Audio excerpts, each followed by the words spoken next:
तो मैं कांग्रेस पार्टी से पूछना चाहता हूं, यदि कश्मीर से कोई फर्क नहीं पड़ता है किसी दूसरे राज्य में, भारत को तो इतना पृथक पृथक करके देखना है। और दूसरी तरफ मैं कांग्रेस पार्टी से पूछना चाहता हूं, हमास के समर्थन में प्रस्ताव पारित करते हैं, मतलब इजराइल और हमास के बीच में लड़ाई हो रही है, उसमें फिलिस्तीन के पक्ष में भारत सरकार अपना विषय दे चुकी है, उसके बाद आप प्रस्ताव पारित करते हैं, क्यों जी? मैं स्पष्ट पूछना चाहता हूं। उसके बाद प्रियंका गांधी जी उस पर ट्वीट करती हैं, सोनिया गांधी जी आर्टिकल लिखती हैं, हमास के समर्थन में रैली होती है केरल में, बुरहानपुर में हमास के समर्थन में नारे लगते हैं। बहुत साफ है रणनीति। भारत को तो क्षेत्र, जाति, भाषा, राज्य में तोड़ के रखना है और किन्हीं दूसरी शक्तियों को देश के पार हमास तक जोड़ के रखना है। कांग्रेस पार्टी जवाब दे कि अगर उनका दिल इतना धड़कता है कि वो हमास के पक्ष में बयान देते हैं और फिर कहते हैं कि धारा 370 से उनका कोई लेना देना नहीं है या उससे कोई फर्क नहीं पड़ता, ये कांग्रेस के असली चरित्र को दिखा देता है। और दूसरा, वैसे कांग्रेस के एक वरिष्ठ नेता तो बोल चुके हैं कि यदि कभी वो दोबारा सत्ता में आए, जिसकी कोई संभावना दिखाई नहीं पड़ती है, क्योंकि देश की जनता ने इतना प्रतिज्ञा कर ली है कि जो कहावत होती ना, नौ मन तेल होगा ना राधा नाचेंगी, फिर भी उनका यह कहना है कि वो 370 समाप्त करेंगे, 370 को वापस रीइंस्टेट करेंगे।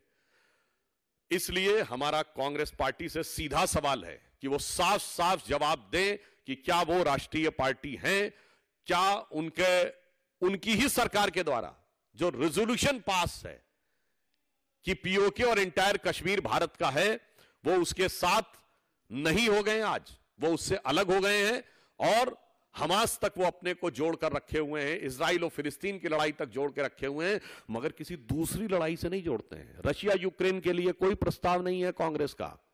अगर वो कहें कि अंतर्राष्ट्रीय विषय था, हमने प्रस्ताव पारित किया। ताइवान चाइना के कॉन्फ्लिक्ट पर कोई प्रस्ताव नहीं है, मगर सिर्फ वहीं पर है। इसलिए यह कांग्रेस के वास्तविक चरित्र को दर्शाता है। और यह चरित्र जानते कहां से आता है?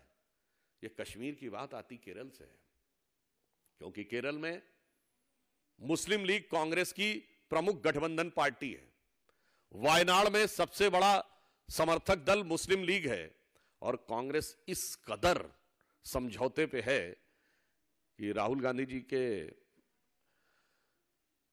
नामांकन के समय कांग्रेस के झंडे नहीं लगाए गए, इसलिए कि मुस्लिम लीग के भी झंडे लगाने पड़ेंगे, तो मुस्लिम लीग के लिए अपना झंडा भी हटाने का प्रयास किया। उस कारण से यह उनके ऊपर यह प्रभाव है।